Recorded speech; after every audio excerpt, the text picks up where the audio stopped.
mesdames et messieurs, chers amis, le plus jeune et le moins jeune de nos colistiers. Merci messieurs de symboliser si bien l'idée que nous nous faisons de Marguerite. Cette commune où nous vivons tous, parce que nous y sommes nés, ou bien parce que nous l'avons choisie. Chacun avec ses mots, chacun avec les thèmes qui lui paraissaient les plus importants l'a dit. Je vais le répéter à ma manière. Ce que nous voulons construire pour demain, c'est-à-dire dès le 23 mars, c'est Marguerite pour tous. Une ville attractive et partagée, sûre et durable, où chacun trouvera les services, les équipements, les loisirs, la protection dont il a besoin ou envie. Ce que nous voulons, ce que nous proposerons au suffrage des Margueritoises et des Margueritois, et ce que nous nous attacherons à construire, c'est une ville moderne, où les intérêts des uns ne seront pas satisfaits au mépris de ceux des autres, où le développement ne se fera pas au détriment de la qualité de vie, et où les projets, quels qu'ils soient, seront pensés avec et pour les citoyens.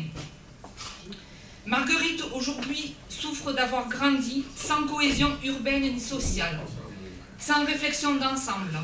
Ces quartiers, ces équipements semblent ont été construits au gré d'opérations opportunistes et réussissent le tour de force d'être à la fois insuffisants, saturés et de rester inaccessibles à des centaines d'entre nous, par manque d'itinéraires doux sécurisés, de transport public intramuros, de mobilier urbain.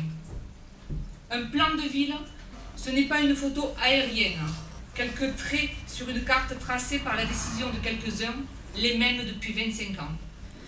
Un plan de ville, c'est un plan de vie collective. Cela signifie qu'il se construit en prenant en compte les enjeux, toutes les générations, tous les besoins, toutes les compétences et toutes les ressources du territoire. On appelle cela la transversalité.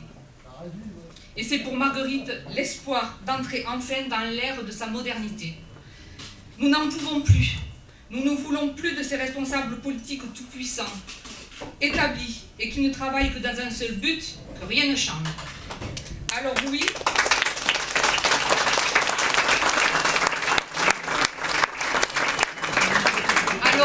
je n'ai pas peur de le dire, 25 ans, ça suffit.